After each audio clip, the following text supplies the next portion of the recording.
This is Inside Out. Banyaffe babazibuye. That's why bwe mba ngenda okulwana olutalo sigenda waffe. Era kati anoonya nga takyandaba. Kati ngenda kugendayo. Walumaze? Luwunzise. Ate muhoozi mutuusiza nga tusiza muhoomu nkyayagala ki? Omwanyi wegamalidde ku nze muhoozi atambula. Amaze? Agerudde? Yes. Kakati 2 years after before election tuyina aba babiri is a 2 horse race muhozi ne kitaawe waliwo gwotabaze ani Bobi Wine Bobi Wine tayina. Bobi Wine has not transformed himself, has not made any inroads, has not restructured his party, tayina, has not upgraded his education. Nti omusajja nga Luto yatandika mutonzi wa Sekoko ku railway station. Ye president wokubiri gwe nalaba ne Mashiri wa Mozambique yatundanga tikiti ku railway station. Naye Luto kati Dr. Luto tubadize nenda masolo ono njagala kumaja bbaluwa eyo bwegwa wakati tugende ku byobufuzi byawo wagenda antu kyagenda nti lwaki ngubulya nti Abaganda baba kati babatwala mu be baali bagirega ti the equals now kati naye nkubulira nti intransigency y'Omuganda emuleetera ekiki wambuuza nti gwe bakyo Obote omwogerera bulungi nenkubulira nti Buganda tewulirizangako bagezi. Omugezi alina kwefuula muki tolowooza nti Mayiga tamanyi pira za federal nti Buganda tesobola kufuna federal. What Buganda can get is autonomy. Nti mumuyina okumatiza bannayuganda bonna nti you are different from others and therefore you must manage yourself within that context. Nti Makerere University is autonomous and a Ministry of Education. This is why the president is no longer the chancellor. They select an independent person to be. Because of your university, the enable bifulumiza. That's the autonomy. Autonomy. And when you go to some countries obalaba nti aba Scottish n'aba English banjawulo. When you get there, nti aba Germany ave Bavaria gye bakolera BMW n'abalala bonna si ba Germany bebamu baawukana naye waffe eno nti mu Italy, Northern Italy yabagagga, South yabaavu. Italy ziri ezi biri. That's why COVID ya devastating nnyo Italy northern part. 2 yewali amakolero. 3 nti eyali prime minister wa Italy yali comedian yagandi COVID. I'm seeing a movie, a Chinese movie. Waroz ngabantu bebafu ate yali yakitegedde. That type of is there Mirundi there? Ye Mirundi wabo weyo. Nze ndizoninga. Okay. America baga nti this Chinese disease nga balowooza babali ki? Babalimba obuulyo temuli makulu. Naye ye Museveni yaga nti bw'owulira ekisaatuuka oyimirira mu namwewuunyo. Ekisaatuuka kigambo kya Luganda fe abatambula ekiro abatamiivu abaki. Omusezi tatambula bw'ati. Omusezi atambula bw'ati n'ayimirira. Naye owulidde emisinde kyekidira Abaganda ba Africans okusula n'embuzi ne basula n'enkoko ne basula naki n'ente okumpi. Why? Ye intelligence yo outside.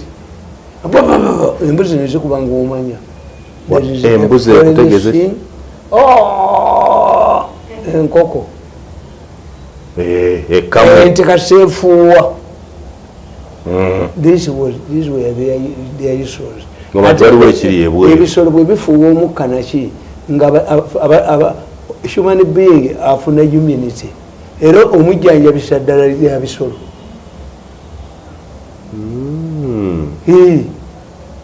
nange mukyalo nakula nkimanyi nti wabaawo ekiri ebweru emirundi mingi ebisolo bino oba nkoko oba kikimusula nakyo kikola sigino kuba biwulira ebweru naki. The inside out ne Joseph Tamale Mirundi omusajja olukiiko baluddamu enkeera bayisa ekiteesa abagezi kye babuulidde bakiyisa naye muteesa weyategeera nti amenya akalombolombo abaganda bayinza omutta oba omuyiwa ate yagula akasajja bakayita senkaatuuka nekakuba kawali esasi yekiteeka ku kawalya Katikkiro nti yemenya obulombolombo si muteesa. Muteesa fiat tukonfulonti baganda nti akkiriza nyina akoleki tebaali wenyeyo kanoni gonde bamwasa omutwe yeyina okufuna gwakitikkulirako. Are there instances where the Baganda appear stronger than their cover?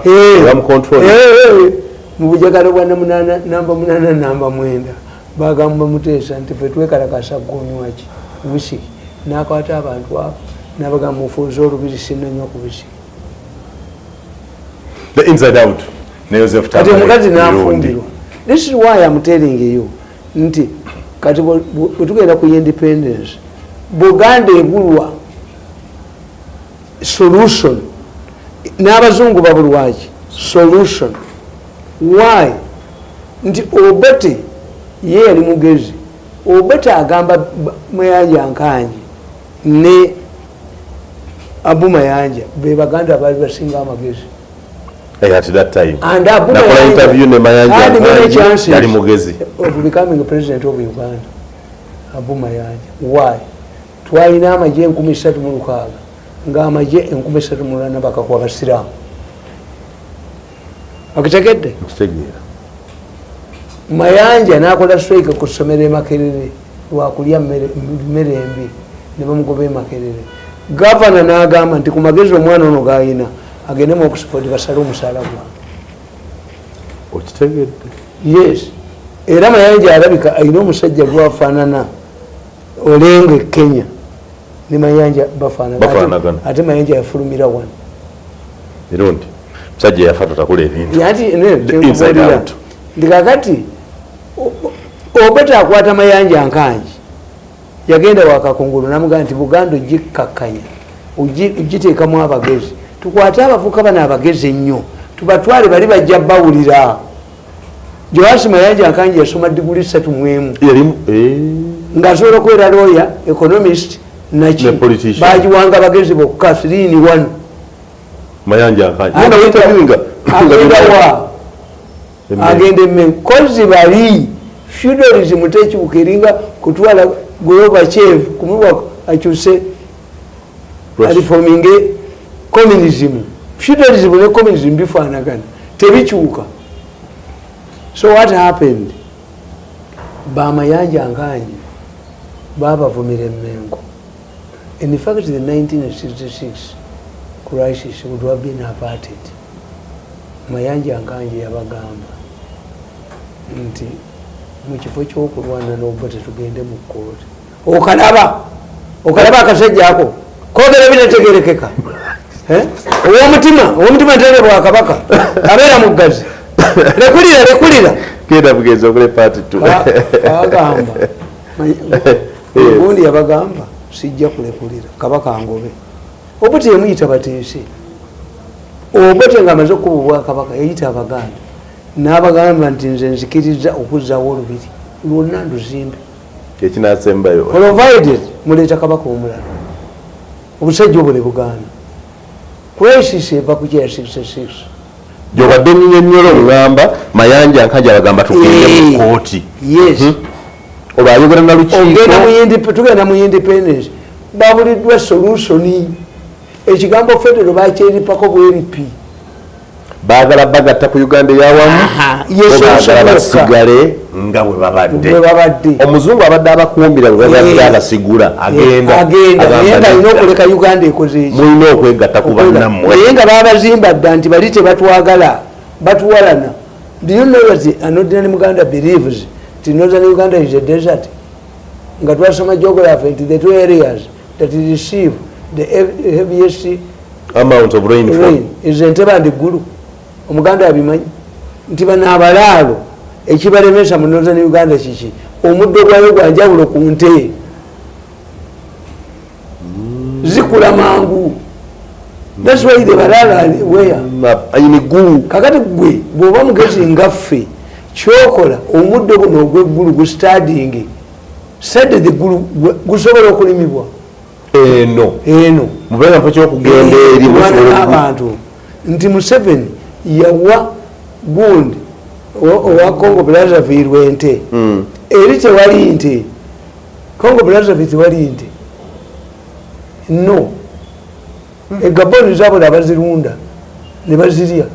Kakati Museveni yakwata gundi bozize amuwente yamuwerako n'abasimba omuddo kakati awo ontwala mu Buganda njagala wonnyawo nebulanga njagala mbirikodinge n'eddoboozi nayo ndifune nfuna waawo. Kakati bano ababbi kye baakola gurupu y'ababinaayisa ne baga twefuge ffekka. Olwo ekiteeso kya gundi bakikomezzaawa kyayitamu ogenda mu kkooti anti olwo 66 Obote yabazannya akazannyo bwe baali era nkasita nga bateesa amasaza ga Bunyoro agadde Obunyoro tukawuntis nti amasaza agabula tebagakonkuludingako. Beni Kiwanuka, you brought this problem for yourself. Abazungu baali bagezi. They don't want to hang Buganda. They call their provision. After 2 years of independence, a referendum, the government will hold the referendum to decide where these two counties shall go. Kyembegombako abasajja bwe bwongo obwo nti they would always have a solution. Abazungu. Yes. And some of the solutions have lasted. Era yakulagako ebbaluwa akatabo. The senators abazungu baali bagezi. Beni Kiwanuka yababuuza. I'm seeing contradictions everywhere. What country are you building? Some areas are federal, others are semi-federal, others. Omuzungu n'amugamba, there is no divine political system Katonda gye yatonda katugende n'eriwo. N'amugamba nti constitution gye tukoze gwe si yakuwangaala. Constitution gye tukoze purposely for independence. Even if it lasts for a day, kyekyo ffe twagala ki independence kugenda ffe tuve bitugwe enkoto bwe munaamalizibwa munaabikola oluvannyuma. Era omusajja amugamba Lord Fisher ti if constitutions are made without mistakes, what will the future generations do? So that's why we keep amending. Ya Uganda bekandaganga temuli bibiina byabufuzi kati birimu kati bekandagira ki constitution are made with mistakes. So and they serve a particular time. Kakati Obote baba baganya Abaganda bikairi kintu yali tasomye naye nga buli oluzungu naye nga talwogera. Very talented. Yes. Aluwulira Katikkiro wa Buganda yali tasomye completely illiterate. Naye nga boogera oluzungu yalukulaminga bukusu. Awulira kye baga bwe boogera oluzungu abadda mu Luganda. Kakati kintu Mikairi Kintu yali kabaka wa Buganda ku mulembe gwa Katikkiro wa Buganda ku Muteesa kati in the 50s. Kakati Muteesa gundi Mikairi Kintu agamba Muteesa nti naye abasajja bano buli kintu ekyamasaza bakikutule amasaza gasigalewo baleme galifaalinga. Gavumenti enaddako tetugitegeera Kiwanuka bwa omulabye Kiwanuka yayagala gazza Bunyoro. Kakati Obote Muteesa n'abuuza Obote for consultation. Obote n'abawandikira kakiiti we should concentrate on what achieving independence. Who will hold the referendum amasaza gaddebwe nga tuli mu alliance. Obote Obote anti yava Kenya mu politics we Kenya w'abajaluwo yejja mu by-election mu Legiko exposed. Yo Mirundi mu byonna kyendaba ompa image endala Obote yali mugezi ennyo era Professor Eugene Pinto yagamba nti Obote is an expert in laying traps for his enemies and jumping them.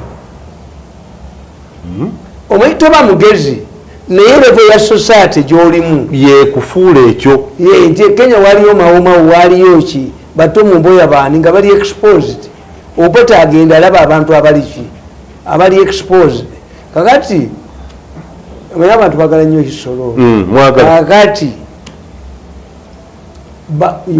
Buganda eri mu statement erina paralysis. Where do we go? Ne bafuna factions ebbiri, emu egamba twekutuleko, endala egamba nti abali moderates kakati bagenda Obote abasuwalinze nti what do you do? First tugenda kubeera mu power, but this is a constitutional provision that had to be fulfilled after 2 years. That's where the British referendum ekiri mu constitution tokimenya tolina bwokikola nabo pre-exit referendum zabatabula tibali balimaze okwekomitenga okuva mu European Union kakati babinaayisa ng'ennaku z'omwezi 9 October anda yekutula ku Uganda nkiraba plan for the independence of Buganda. I will give you a copy. Binaayisa Masembe Kabali naye yali mufere mulungi nnyo ne Mpanga Azaluno Mpanga ali Emmengo era naye yali atunejenewo Emmengo abantu bano basigaza abantu baabwe basigala batambula kakati what is age do ne bateekawo akakiiko akayindimezi ng'embuutu evuga mu Buganda naye ng'ayogera nti bya bulimba bali bamuttirawo Binaayisa g'olusinza amagezi kyusi naye bw'aba omufere kubanga nze Mirundi baga gwesinga wabamanga okumanya waya federo ebyaki gomwana omuto katamivaako walagiyakalina amagezi ate federo eriwa Buganda zoli believe that you're kinduzizeemu nti bannambozi babyeyamisire bagagawulire mu parliament I refused noyekola okunteko ngokatiika kuwania akazito nkwesonyidde nzekka ate recordings zibadde zibaluma ennyo sijja kuzimuwa they want him his life nobana basuku bwana abatakakanya tanzikakanyeko mutadde ayongere nogamba ne barelatives bange banyime sente enfe he must die he must go azed kakati tombola gonyino nompuliramu muwoza ali nsasula ngoze kugubanze nabagambi waliwo omusajja omwenzi omukazi yali mwenzi nga mugezi mwina byo binyuma shuma sajja omukazi yali mwenzi nga naye mugezi nnyo obwenzi olina okuba nga oli mugezi kakati what the woman did baawe yamugulira nga gobesi nga naye yeegulira yekifaanana kati omusajja ajja asanga omusajja mu nyumba mugulewo bali bamaze omutemyako nga balugula kozi omusajja ayambala omusajja ayambala n'ateekako ogomesi waggulu noggula ennyumba n'atema ono yalowooza nti agoba mukazi we oli omusajja sijja mugoba tunkwate ku mukazi ono ajja kumbulira gwabadde naye ng'omusajja amulimu okukwata ng'akomawo ewaka yasonga omukazi alimbuliri yeebaza gwe gwangobye oyisewo ate okomyewo oti ndi wagobyani oliko doko oliko ki nze nkulira ngubwedda nkulira mbadde nga nti olina batamiivu banno abakuwerekedde nkwetegereza mukyala nkwetegereza ateze gwosanze mubuli gomese enfaanana bweti eriwa naje mugirayo anti ziri bbiri namugamba so nalowooza nti agobye eki muzimu obwongo obwo bwensinga okwegwa kwati buliyo ku ssomero obwo buba bubwo Katonda abukuwa nakyo olina okubeera nenakyo bwongo intellect kakati babinayiisa babawa pawundi za Bungereza emitwalo bagulirewo Buganda eyeefuze ebitebe byayeebweru badda Busiya ne beebaka ne bakomawo wano ne bagamba nti mumanyi yonna gye tugenza okugulawo ebitebe nti batuganye olukiiko lwa Buganda olwasizewo okwefuka kwa Buganda si lulonde lumale kulondebwa ne bazikuba era nze nga tannategeera nti bampanga abo obugagga bwe balina bwa kifere omanye omuntu obuyita otyo bwekifere nakugaa nti embaga y'Obote yamalawo pawundi 6,000 abasajja abakwata pawundi 3 mu budde obwo ogula buli kimu obugagga obuseetinga n'abaana ne babusanga era famire ezo ziremeddemu obugagga sinja abaana n'abazzukulu lwaki Buganda tekulabangawo amagezi be baali abagezi b'ekiseera ekyo kakati tudde bambi tebabimanyi no they don't know these things they listen to me they don't know these things kakati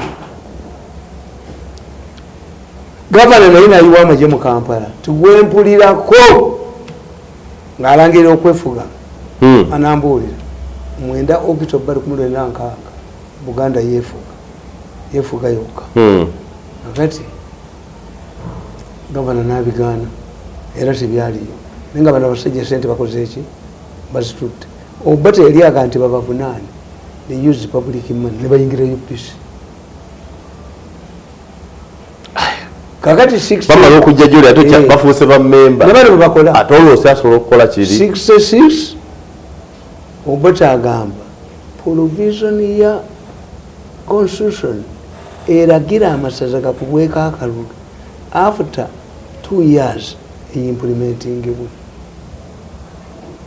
Abaganda tebategeera tibeba losers ono bamulabanga atuukiriza kiri ekyendagaano abajolo basanyufu Obote bwe yakukyawanga ng'akunyetingayo anaakukuba he wanted to put it in a trap. Yes, because the alliance with Buganda Obote yali agala kujja Muteesa mu lubiri lwe amuteeke mu byobufuzi mwana amukubira era yakwenda namulabanga alayira nemmanya mu mazi naye ono muddusiza emisinde engangoba namalirako resources kozi muhooza ayitawo kata kyamugoba ejjoogo liryonna byali balimumalamu ebintu bino bitabula otya byombi birina bino gubabaki n'abasajja tuli kubira oli Muteesa amugjayo amuluwalinga ye Muteesa aga nti agenda kufuga Uganda kubanga oluyimba lwa Buganda lukugamba asaanira afuge Uganda yonna naffe nga tumwesiga kakati balukyusa nti asaanira afuge Buganda ekikola ate nti amakago gonna goba gafuga ate kikola ki atani yandigafuzi era gago makaga ate lwakyasaanira atayinza kuyimba nti asaanira afuge Buganda yonna ate yali yandigifuzi era yiyo gwogifuga ekitegeeza kiri kyali kyakufuga ki Uganda Obote kimutega adduka. When the deal is so good to think twice. So did you remember that any deal that is too good think twice is actually too bad? Yes. Think twice. Wakati Obote wasalawo amasaza kagende bana abaprovokinga to fight the constitution. Mu constitution ya 62 mwalimu akatundu akagamba nti president wa Uganda bwananga gananga okusaininga ekintu prime minister nakisayininganga Buganda bwenabanga ino obuzibu ne central government ekya central government yekijja okuyitangamu kiri mu constitution ya 62 lyeteeka lye bakoze. Yes. Olwo Buganda bajingiza mu ensonga ezimu zinajuliranga mu Polivi Commission. Polivi Commission yekooti ya Bungereza high court ya Bungereza kuyendi eggwanga eryefuze era okutira basekera baba eggwanga eryefuze ati ligendawo Bungereza balimba nti Uganda egenda kubeera ne gundi president governor general Governor General ate ensi eyagala Queen agifuge mumubeera gavana nga bonna abagezi bonna tewali ategeera kakati Obote mu situation ateekawo okulonda ab'emmengo. Obote aliko omuzungu eyamusigalirako eyamubaliranga gaali magezi ge ng'omu constitution yali agimanyi nti constitution provision erina okubeera implemented.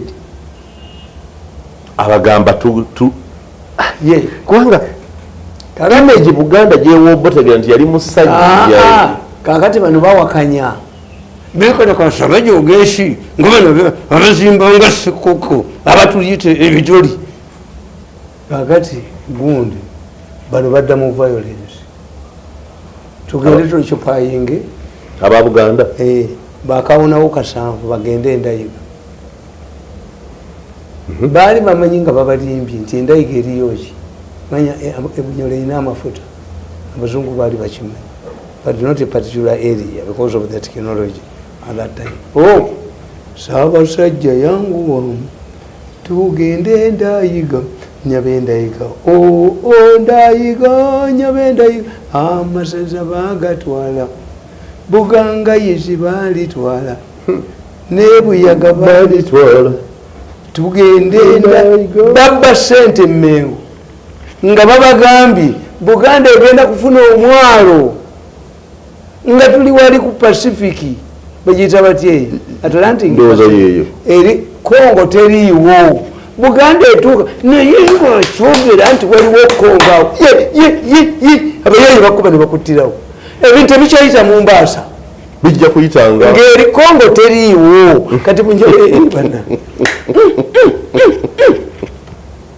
bayita bagenzi naye sibalaba Abaganda yes kwa magezi gawe ndi omusoga akulya ku myaka bali yambu fetegera kwa ndabo ebibabiyimba abasoga chape kiri independent n'obwantu twekuba kakati Muteesa okumanya Obote yali mugezi abanyolo resisted era practice eyokunywa omwenge nga ndi mu inside out Joseph Tamale Mirundi tolera na Mirundi ne Mole na Matovu ewomwe naye n'ozalira omwenge omala gunywako omunyolo yatwala ekita ky'omwenge mu lubiri nti ekitonedde Kabaka yali abasi gwalimu obutwa bamugamba ogunywako nadduka namanya nti abamaze Muteesa yayagala agende akole olubiri abanyolo ne bamuteegera mu katale bagitayo kalukuguzi yakuba abanyolo 9 ye pulezidenti wa Uganda yakyasosa okutta abantu emisana ttuku yajjayo sabumashini gani n'akatale n'akokyao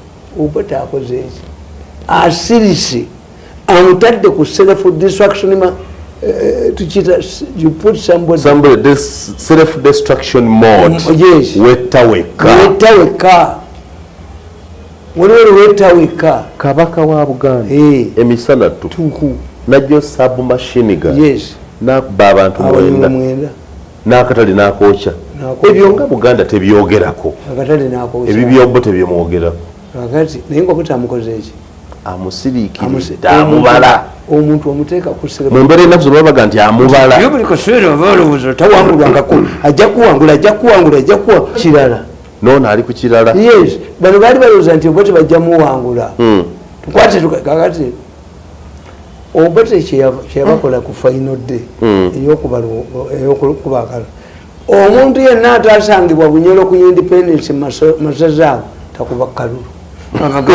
Abaganda basigala mu mayumba gaabwe nga batudde Obote musajja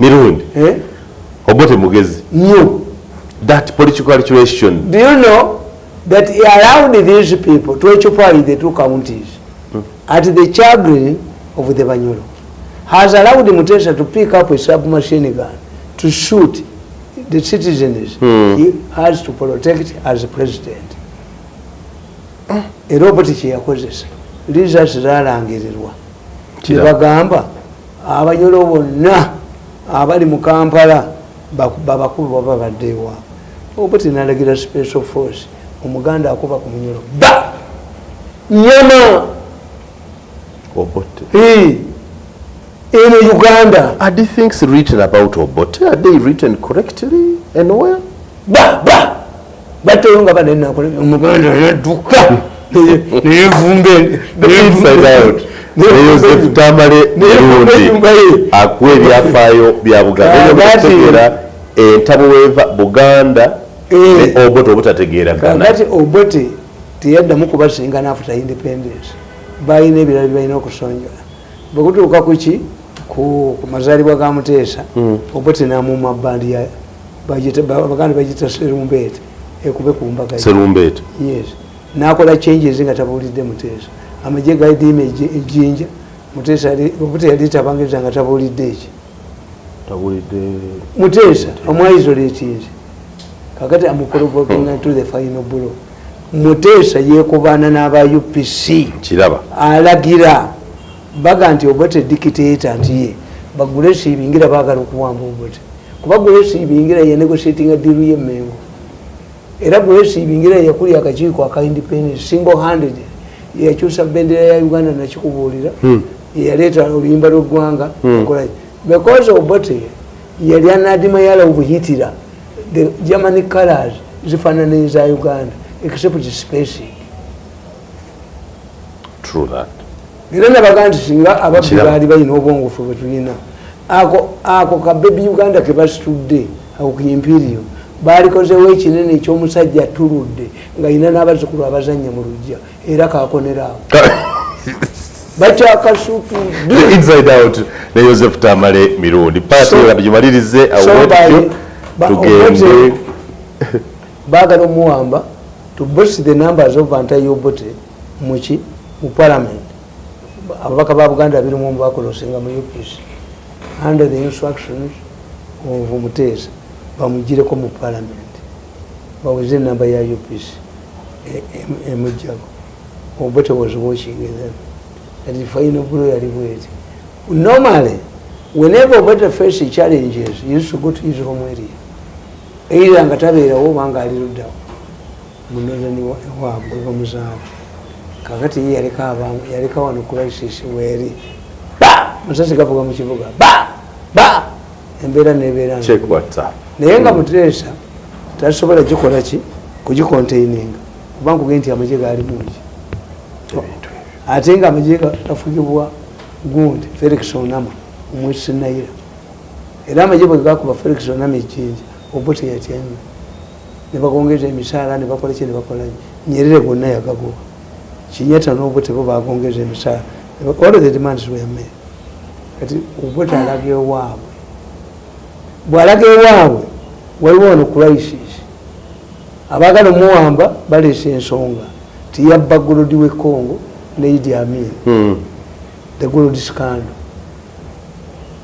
kakati parliament yateekawo akakiiko ka parliament kabuulirize ku ffujja eriri mu Buganda bakuba abanyolo waliwo ababaka ba Tooro babajja kawempeeyo nga bali mu underwear tebalina tikiti za musolo gwa kabaka kati Obote n'alagira ebikolobero ebiri mu Buganda kabaka ikabagibwere Buganda ebwere songo ki terrorist group emobilizenga abantu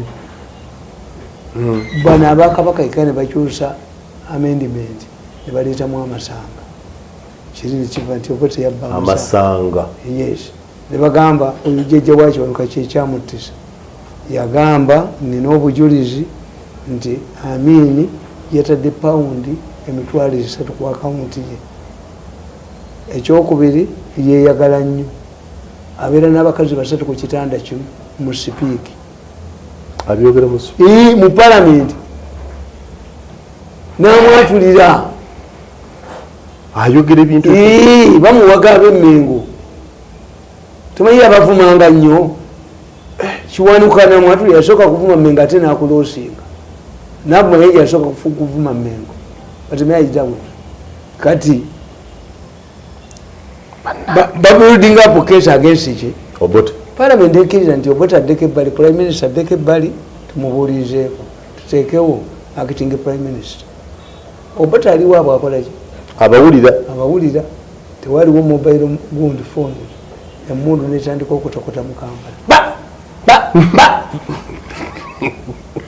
Muteesa gundi agenda eyali amekamanda gundi Shabani Opoloti agende wa Muteesa amugambe sigwe president gwe commander in chief mpo obuyinza nkwata akasajja kano Muteesa yamusanga atamiti gwendo yogera n'empologoma musajja naga nti ebyokuwamba gavumenti ndibagamba nti instruction nazikiro ono commander in chief mpologoma commander in chief this is how Obote survived gendo oyogere n'empologoma ng'ategeeza ki mpologoma mumbejja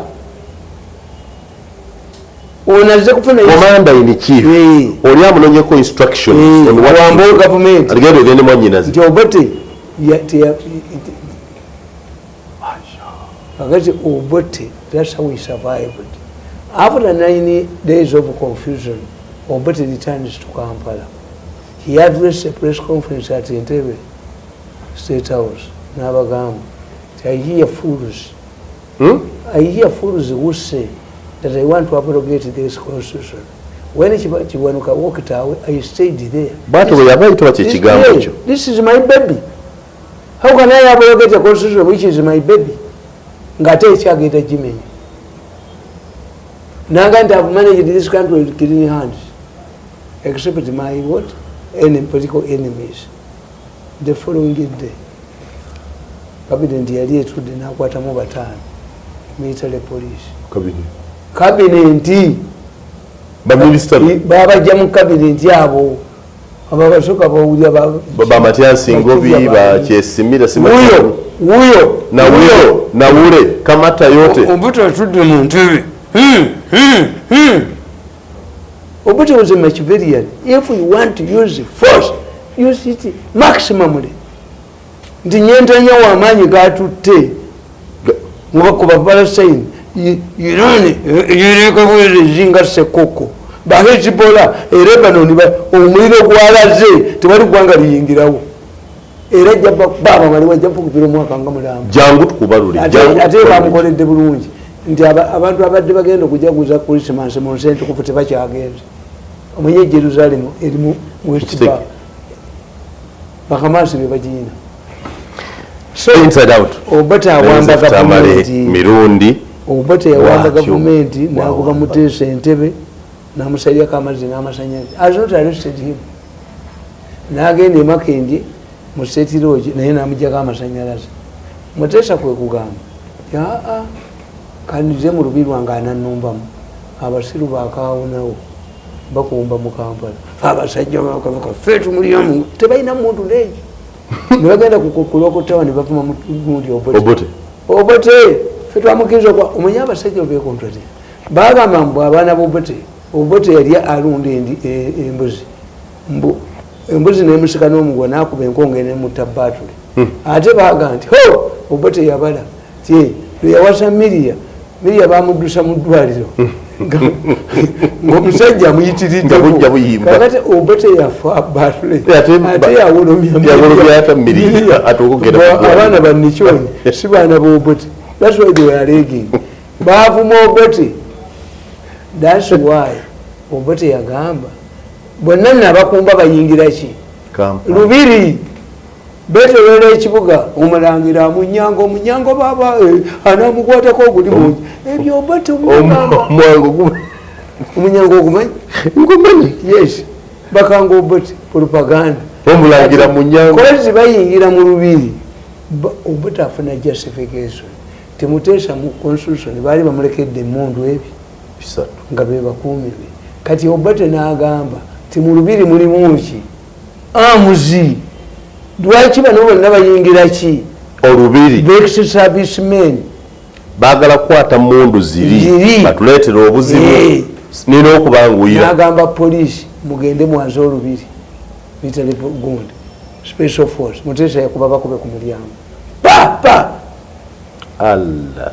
Muteesa kuba oli baatumye okujja okwaza yes ye justification osanga Muteesa baali mukutte naye nga ani provoking Obote this large group omulangira mu nnyanga eyayingiranga mu lubiri ogwaga nti Museveni nze sirabangako Museveni ng'asoma kiwandiko ng'akankana bwati nga Buganda riot. He was extremely annoyed of worried ate Buganda riot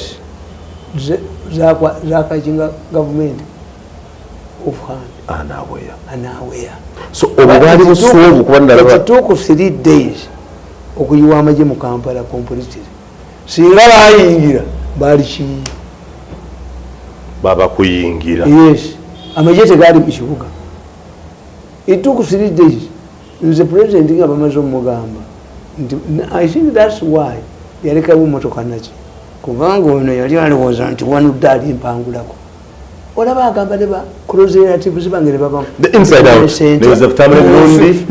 tomule omukumbira omwalabe nti ntwali mulamu nnyo namulese bulesi sinatuuka kufa Joseph Tamale